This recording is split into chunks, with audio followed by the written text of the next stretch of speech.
आज आपण अत्यंत हेल्दी असे तीळ टाकून बनवलेले ड्रायफ्रूट्सचे लाडू बघणार आहोत। त्यासाठी मी इथे गॅसवर कढाई ठेवून घेतलेली आणि त्यामध्ये मी 250 ग्राम इतके तीळ टाकून घेतलेले।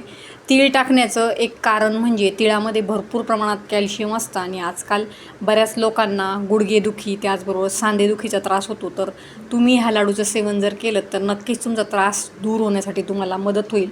तर आता हे जे तीळ आहे ते आपल्याला चांगले लालसर रंगावर भाजून घ्यायचे। बघा तीळ पटकन भाजून तयार होतात। आता यामध्ये मी थोडंसं तूप टाकून घेतलेले आणि तुपामध्ये आपल्याला आता संपूर्ण ड्रायफ्रूट्स भाजून घ्यायचे। साधारण इथे मी अर्धा किलो इतके काजू घेणार आहे आणि हे जे काजू आहे ते आपल्याला छान असे मंद आचेवर लालसर रंगावर भाजून घ्यायचे।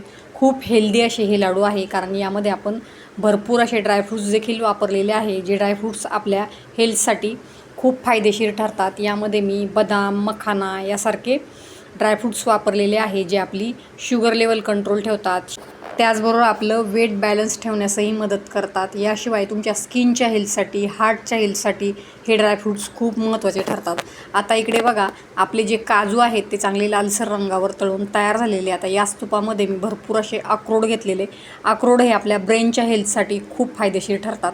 आता हे जे अक्रोड आहेत ते देखील मी चांगले लालसर रंगावर भाजून घेणार आहे। खूप मस्त असे बनवायला अतिशय सोपे असे हे लाडू आहेत, कुणीही बनवू शकेल इतके सोपे आणि ते बनूनही इतके सॉफ्ट तयार होतात की अगदी दात नसलेल्या व्यक्तींना देखील खाता येतील, इतके छान ते सॉफ्ट बनून तयार होतात। आता इथे मी काही सीड्स घेतलेले, सनफ्लावर सीड्स मी इथे घेतलेले, जवळजवळ ते मी 100 ग्राम इतके घेतलेले आणि ते देखील आपण चांगले लालसर रंगावर भाजून ते एका ताटामध्ये काढून घेतलेले। इथे मी 250 ग्राम इतके बदाम घेतलेले, बदामही लालसर रंगावर भाजून घ्यायचे। बदाम तर आपल्या शरीरासाठी खूप फायदेशीर असतात, आपल्या सर्वांना माहीतच आहे। लालसर रंगावर मी त्यांना भाजून घेणार आहे। आता आपल्याला हे देखील एका ताटामध्ये काढून घ्यायचे आणि बाकीचे जे आता ड्रायफ्रूट्स आहेत ते आपण भाजून घेऊयात। आता हे जे बदाम आहेत ते आपण एका ताटामध्ये काढून घेऊयात। मस्त असे ते लालसर रंगावर बघा भाजून तयार झालेले। इथे मी मखाना घेतलेला आहे। मखाना जो आहे तो आपलं वेट बॅलन्स ठेवण्यासाठी खूप फायदेशीर ठरतो, तर मखाना देखील आपण यात नक्की घालायचा आहे चांगला। बघा या पद्धतीने तो लालसर रंगावर आपल्याला खरपूस होईपर्यंत भाजून घ्यायचा आहे।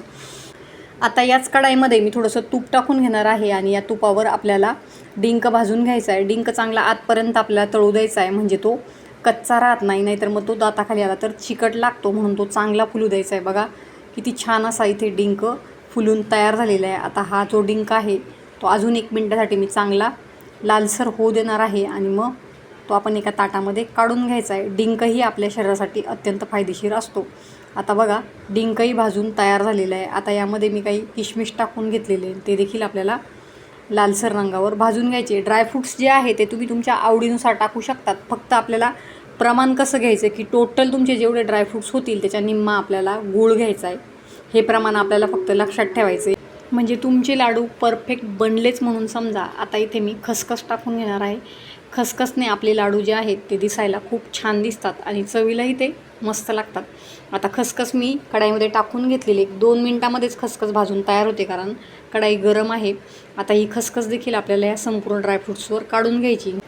आता आपल्याला हे मिक्सरला वाटून घ्यायचे आणि हे जे ड्रायफ्रूट्स आहे ते वाटताना आपल्याला थोडेसे जाडसरच वाटायचे, खूप जास्त आपल्याला त्याची पेस्ट करायची नाही, थोडेसे जाडसरच ते वाटून घ्यायचे। आता ती खसखस देखील मी या संपूर्ण ड्रायफ्रूट्समध्ये मिक्स करून घेतलेली आहे। आता थोडं थोडं करून मिक्सरला आपल्याला ते वाटून घ्यायचं आहे। इथे मी 1 किलो गूळ घेतलेला आहे।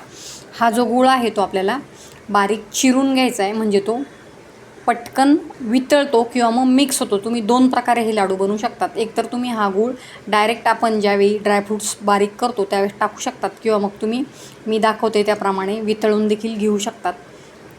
आता या पद्धतीने मी तो चिरून घेणार आहे। साधारण अर्धा गूळ हा मी इथे चिरून घेणार आहे।